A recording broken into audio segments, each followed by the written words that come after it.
A paz do Senhor Jesus, meus irmãos, sejam todos bem-vindos.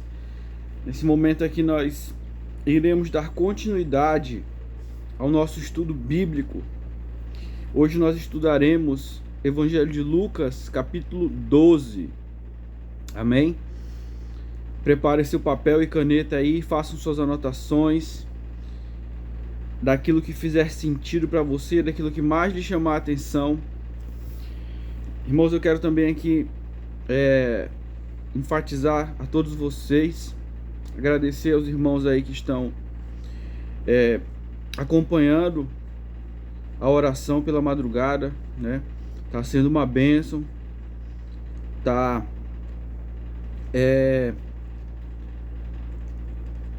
sendo um prazer, irmãos, tá sendo um prazer, né, para mim, tá pela madrugada orando, intercedendo, e a gente já tem visto alguns testemunhos para a glória do Senhor Jesus. Amém? Eu peço a você aí que nos ajude, nos honre aí com a sua presença, orando juntamente conosco, mantendo a unidade de fé. Amém? Peço a todos vocês aí, se inscrevam no canal também e deixe seu like aí, amém? Vamos lá, Evangelho de Lucas, capítulo 12, diz assim, versão King James: Enquanto isso, uma multidão de milhares de pessoas aglomeravam-se a ponto de pisotearem umas às outras. Foi quando Jesus começou a ensinar primeiramente aos discípulos, prevenindo-os: acautelai-vos com o fermento dos fariseus, que é a hipocrisia. Pois não existe nada escondido que não venha a ser revelado, ou oculto que não venha a ser conhecido. Porque tudo o que dissestes nas trevas será ouvido em plena luz, e o que sussurrastes ao pé do ouvido, no interior de quartos fechados, será proclamado do alto das casas. Amém?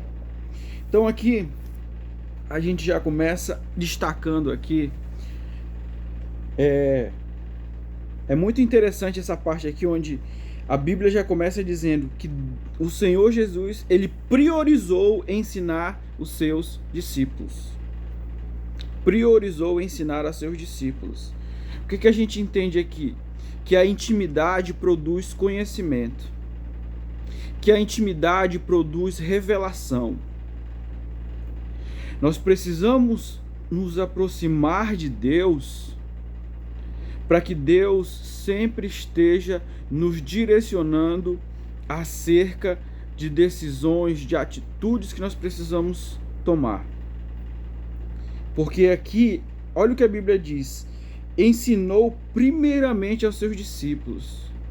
Quer dizer, irmãos, que quando nós priorizamos a Deus, Deus não o faz diferente conosco. Ele também nos prioriza. Ele prioriza nos ensinando, nos advertindo, nos orientando, nos direcionando. Então nós precisamos aqui sempre estar constantemente buscando ao Senhor em oração, na sua palavra, para que a gente não venha ser enganado. E é isso que ele fala aqui: acautelai-vos do fermento dos fariseus, que é a hipocrisia, né?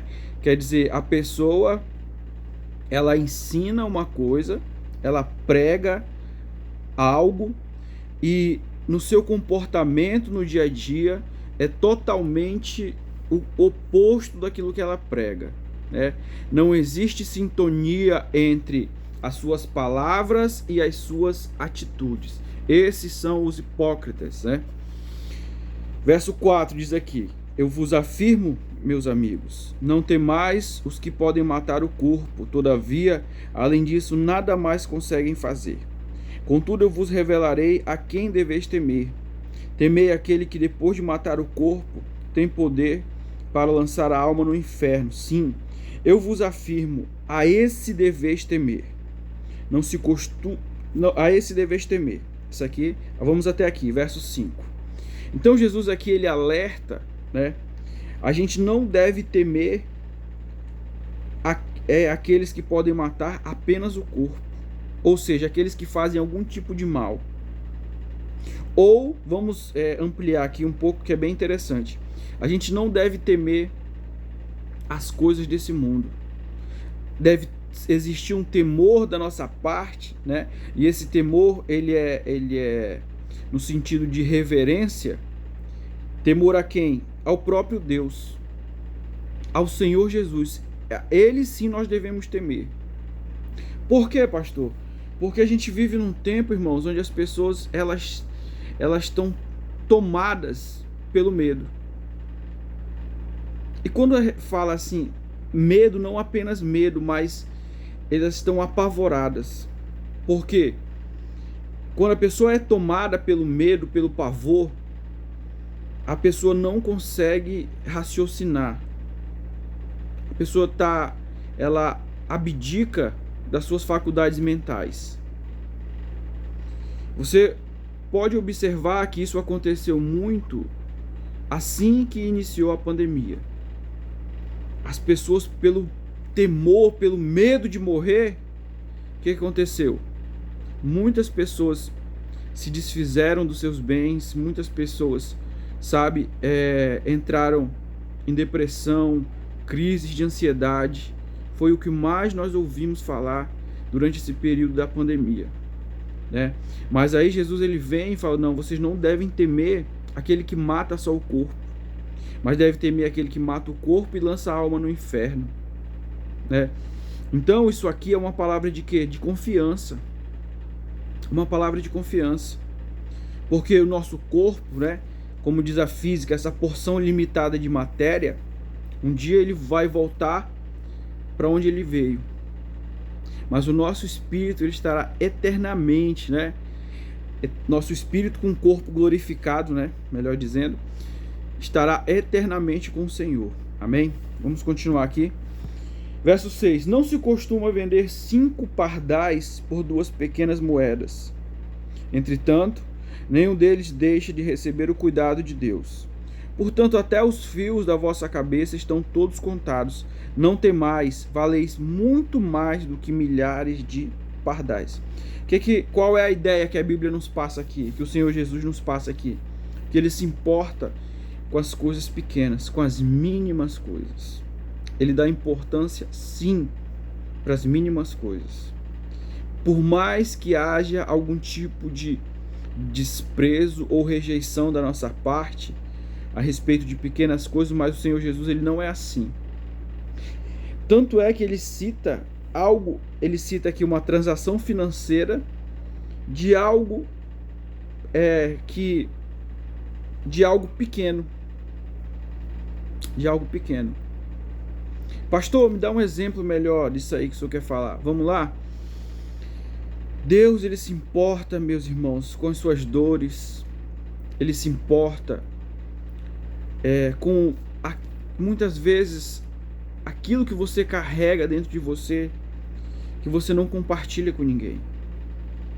Suas dores, suas frustrações, seus anseios. Ele se importa com tudo isso. Irmãos, somos nós que muitas vezes somos arrogantes, somos soberbos. Por mais que você fale, não, pastor, eu não sou arrogante, eu não sou soberbo. Mas muitas vezes você está enxergando essa soberba e arrogância apenas por uma perspectiva. Você tem que olhar o panorama todo da sua vida. Porque muitas vezes a gente pode não ser na maior parte do tempo, mas alguns comportamentos que nós temos, ele revela a nossa arrogância, a nossa soberba, né? Isso infelizmente está arraigado na natureza do ser humano. E o Senhor Jesus aqui nessa palavra, ele fala, ele se importa com a gente. Ele se importa com aquilo que as pessoas desprezam. Ele se importa com as nossas dores, que muitas vezes as pessoas falam que é vitimização. Ele se importa com isso. Ele se importa com os nossos planos, que muitas vezes se frustraram. Ele se importa.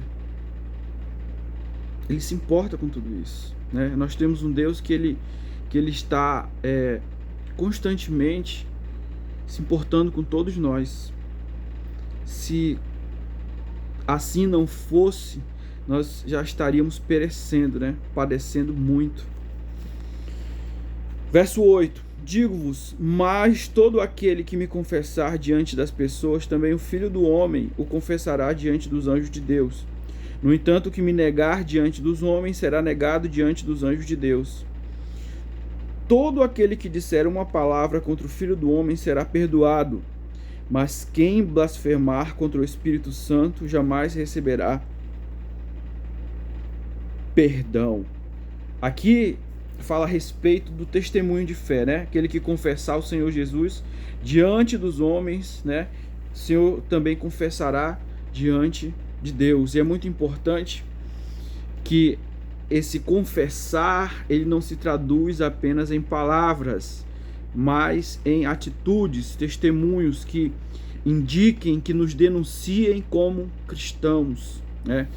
É interessante um texto aqui, eu vou ler rapidamente aqui, e isso fala na palavra de Deus aqui em Tito, capítulo 1, verso 16, diz bem assim, ó: Eles afirmam que conhecem a Deus, mas por meio de suas atitudes o negam, e por isso são abomináveis, insubordinados e desqualificados para qualquer boa obra. Ou seja, a pessoa que diz ser um cristão, né? Aliás, a pessoa que confessa a Deus com as suas palavras, mas não confessa a Deus com as suas atitudes, olha o que a Bíblia diz: insubordinado, desqualificado para toda boa obra, né? Então aqui fica esse alerta, essa observação para nós. Quando vos levarem forçados às sinagogas e perante governantes e autoridades, não vos preocupeis quanto à maneira que deveis responder, nem tampouco quanto ao que tiverdes de falar, porquanto naquele momento o Espírito Santo vos ministrará tudo que for necessário dizer. Quer dizer, no momento que a gente for prestar conta da nossa fé aos governantes, às autoridades, ao Estado, né? O Senhor Jesus, ele diz: não se preocupe com aquilo que você vai falar, porque o Espírito Santo, ele vai ministrar no teu coração aquilo que você vai falar. Amém? E aconteceu que nesse momento, um homem que estava no meio da multidão lhe requereu: Mestre, ordena a meu irmão que divida comigo a herança. Porém Jesus lhe replicou: Homem, quem me designou juiz ou negociador entre vós? Em seguida lhes advertiu: Tende cautela e guardai-vos de toda e qualquer avareza, porquanto a vida de uma pessoa não constitui do acúmulo de bens que possa conseguir. Isso aqui a gente pode colocar da seguinte forma, irmãos, que aquilo que realmente tem valor já está conosco. O Senhor Jesus, ele já nos deu. É uma pena que muitas vezes a gente só vai dar valor àquilo de valor que nós temos quando nós perdemos, né? Que é a nossa saúde, que é a gente poder andar e enxergar, né? A gente muitas vezes troca, né? E troca barato, né? A nossa saúde por trabalho, por bens, né? E Jesus, ele alerta aqui, ó: os bens de a vida de uma pessoa não se constitui do acúmulo de bens que ela tem, né? Então ele já está ordenando, ele já está mostrando aqui aquilo que realmente é importante nas nossas vidas, né? Ele propôs uma parábola: as terras de certo homem rico produziram com abundância. Ele começou a pensar consigo mesmo: que farei agora? Pois não tenho onde armazenar toda a minha colheita. Então lhe veio à mente: já sei, derrubarei os meus celeiros e construirei outros ainda maiores. E ali guardarei toda a minha safra e todos os meus bens. E assim direi à minha alma: tens grande quantidade de bens, depositados para muitos anos. Agora tranquiliza-te, come, bebe, te veste. Contudo, Deus lhe afirmou: tolo, esta mesma noite arrebatarei a tua alma, e todos os bens que tens entesourado, para quem ficarão? Isso também acontece com quem poupa riquezas para si mesmo, mas não é rico para com Deus, né? E ele continua falando a respeito daquilo que realmente é valoroso para nós, né?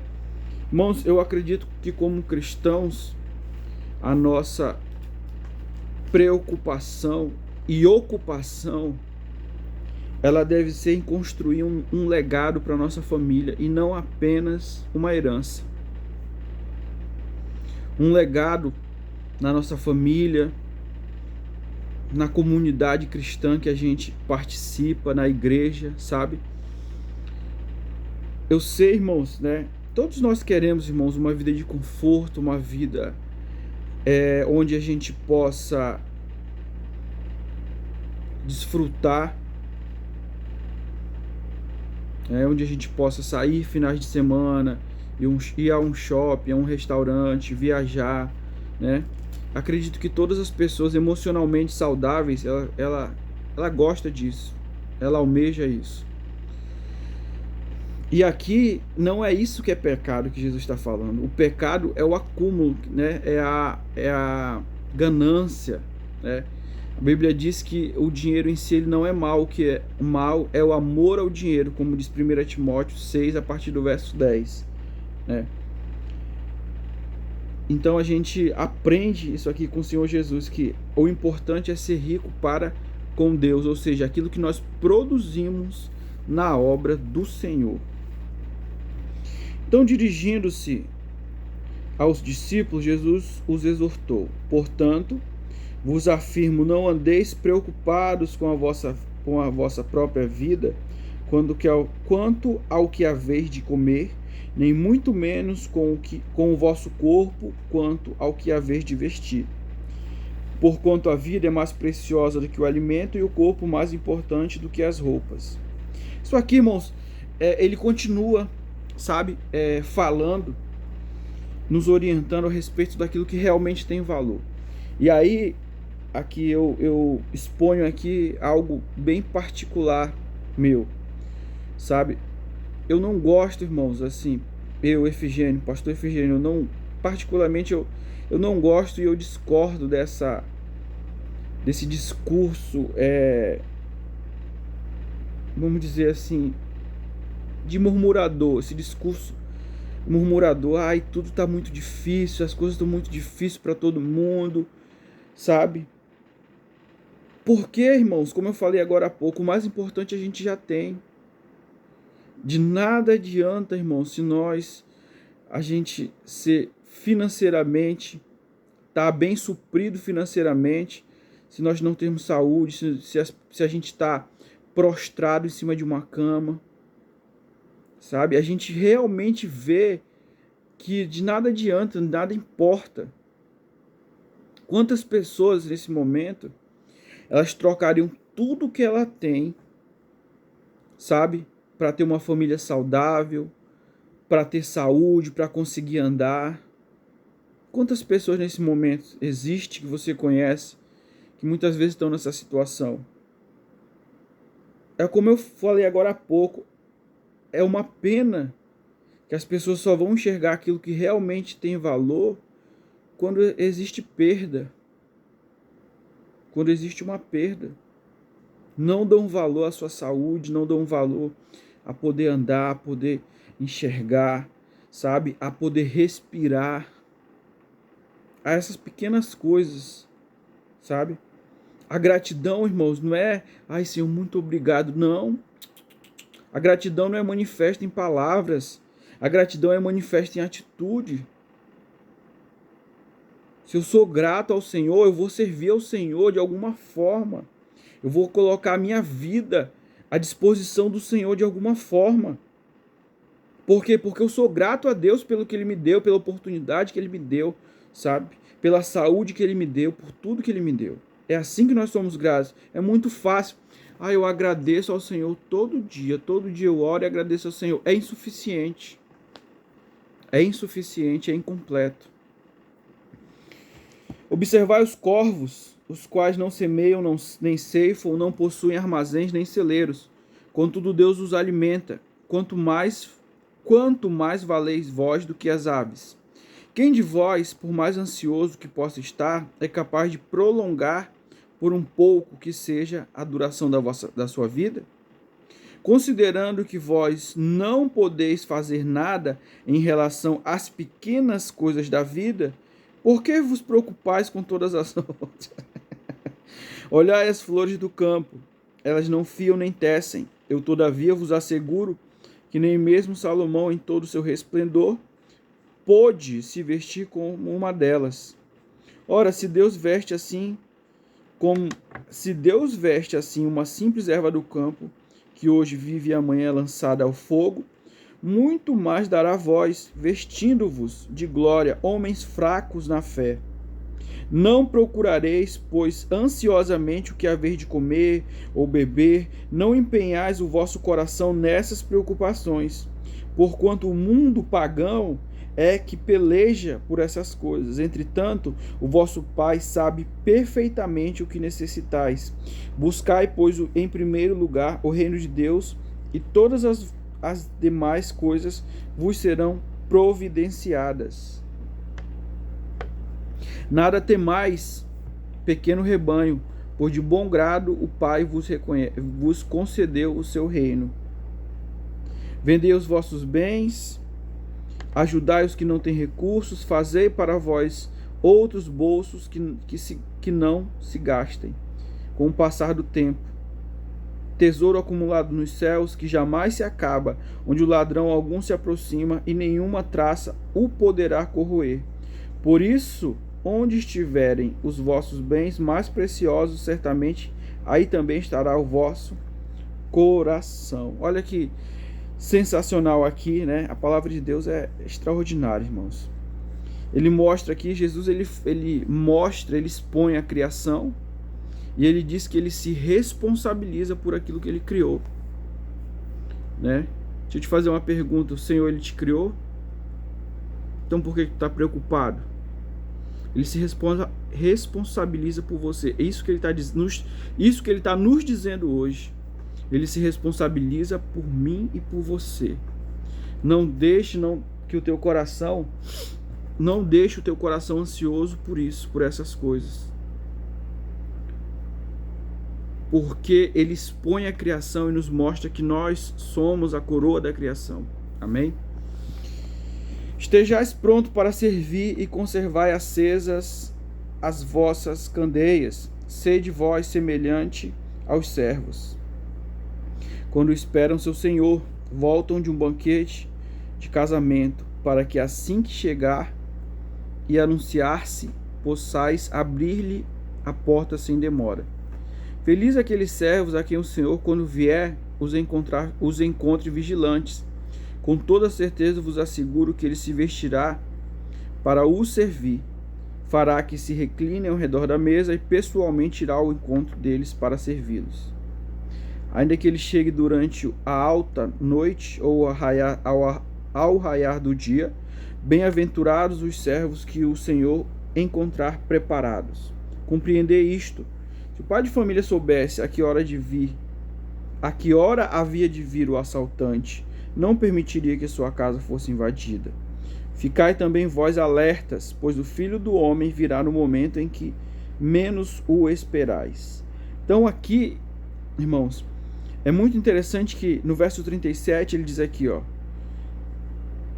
felizes, né, aqueles servos a quem o Senhor, quando vier, os encontre vigilantes. O que é isso? Vigilante, acordado, desperto.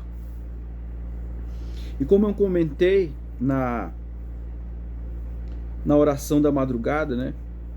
Você vê que, infelizmente, muitos dos nossos irmãos, pela embriaguez emocional, eles estão espiritualmente dormindo. embriaguez emocional causa sonolência, dormência espiritual. Eu não vou aprofundar aqui essa palavra aqui, né? Mas fique com isso. Reflita a respeito disso. Qual é o sentimento que está te embriagando? E esse sentimento que está te embriagando, ou seja, te dominando, sequestrando a sua mente, a sua consciência, ele está causando dormência, sono espiritual em você. Você vê que 2 Samuel 11, eu vou citar aqui rapidamente, você vê que no tempo em que os reis saíram à guerra, Davi estava dormindo. E aí, ele foi embriagado pelo seu próprio desejo. Ficou embriagado pelo seu próprio desejo, né? Desejou uma mulher que não era sua. E aqui fica essa palavra de alerta para nós, que nós estejamos acordados. Irmãos, coloque o seu serviço, se coloque a serviço do Senhor, coloque os seus talentos a serviço do Senhor. Não fique questionando o que vão pensar de mim, o que vão deixar de pensar. Não. A Bíblia diz assim, 1 Coríntios 15:58, sede firmes, constantes, sempre abundantes na obra do Senhor. Sabe o que isso significa? Desculpa, me enrolei um pouco. O que isso significa? Ser firme. Eu sei o que eu quero e eu sei o que eu não quero. Sabe o que significa ser constante? Significa que eu tenho maturidade. Eu continuo, eu me envolvo em um propósito, eu tenho uma missão e eu continuo perseguindo essa missão. Isso é ser constante. Sabe o que significa abundância? Abundância significa que pouco a pouco eu vou prosperando espiritualmente. Pouco a pouco eu vou subindo um degrau. Pouco a pouco a minha vida espiritual ela vai se desenvolvendo. Isso é esses 3 pilares da vida de todo cristão: firme, constante, sempre abundante. Amém? Então Pedro indagou: Senhor, estás propondo esta parábola para nós ou para todas as pessoas? Ao que o Senhor lhe asseverou: quem é, portanto, o administrador fiel que age com bom senso, a quem seu senhor encarrega dos seus servos, para ministrar-lhes sua porção de alimento no tempo devido? Feliz o servo a quem o seu senhor surpreender agindo dessa maneira quando voltar. Seguro-vos que ele o encarregará de todos os seus bens. Todavia imaginai que esse servo pense consigo mesmo: meu senhor tarda demais a voltar, e por isso comece a agredir os demais servos e servas, entregando-se à glutonaria e à embriaguez. Entretanto, o senhor daquele servo voltará no dia em que ele menos espera, e num momento totalmente imprevisível, e o punirá com todo rigor e lhe condenará ao lugar dos infiéis. Aquele servo que conhece a vontade de seu senhor e não prepara o que ele deseja, nem age para agradá-lo, será castigado com extrema severidade. Contudo, aquele que não conhece a vontade do seu senhor, mas praticou o que era sujeito a castigo, receberá poucos açoites. A quem muito foi dado, muito será exigido, e a quem muito foi confiado, muito mais será requerido. Ou seja, aqui nesse final, vai existir punição para quem é insensato. Por quê? O que é insensato? Insensato é aquele que sabe o que precisa fazer e não o faz, né? E aqui é bem interessante que ele fala que essa parábola fala a respeito de quem? Do próprio Deus, né? Do próprio Deus, a missão que Deus nos confiou, e se nós estamos exercendo, né, cumprindo a missão que Deus nos confiou, né? E ele diz aqui que tem pessoas que ficam o quê? Pessoas que acham que o Senhor está demorando demais, né? Está demorando demais, e a pessoa começa a agredir servos e servas e começa a entregar-se à glutonaria e à embriaguez. O que é isso? Pessoas que são norteadas por suas necessidades, né? Pessoas que são norteadas por suas necessidades. Glutonaria e embriaguez. Interessante, irmãos, que por que ele enfatiza a glutonaria? Um capítulo que nós iremos estudar aqui, de Lucas também, 21:34, vai dizer assim: olhai por vós, para que não sobrecarreguem o vosso coração de bebedice, glutonaria, e os cuidados dessa vida venham de improviso sobre vós naquele dia. Ou seja, a glutonaria ela leva para o inferno igualmente o adultério, né? Só para a gente ficar consciente disso, amém? Vamos lá. Eu vim para trazer fogo sobre a terra, e como gostaria que já estivesse em chamas. Tenho, porém, que passar por um batismo, e muito me angustio até que ele se consuma. Pensai que eu vim para trazer paz à terra? Não, eu vou-lo asseguro. Ao contrário, eu vim trazer separação. De agora em diante haverá 5 em uma família, todos divididos, uns contra os outros, 3 contra 2 e 2 contra 3. Estarão em litígio, pai contra filho, filho contra pai, pai contra filha, filha contra mãe, sogra contra nora e nora contra sogra. Muito interessante essa palavra aqui, porque quando Jesus ele fala que ele veio trazer a divisão, significa o quê? Sempre vai existir essa divisão, irmãos, no momento que nós decidirmos seguir a Cristo, né? Sempre irá existir essa divisão. Por quê? Porque seguir a Cristo é nós seguirmos na contramão desse mundo e da nossa natureza pecaminosa. Por esse motivo, sempre existirá essa divisão. Vamos lá, já estamos encerrando. Então admoestava ele a multidão. Quando vedes surgir uma nuvem na direção do pôr do sol, logo dizeis que é sinal de chuva, e de fato assim ocorre. Também quando sentis soprar o vento sul, proclamais haverá calor. E acontece como previstes. Hipócritas, sabeis muito bem interpretar os sinais da terra e do céu, como não conseguis discernir os sinais do tempo presente. E por que não julgais também por vós mesmos o que é justo? Quando um de vós estiver caminhando com seu adversário em direção ao magistrado, fazei tudo o que estiver ao vosso alcance para se reconciliar com ele.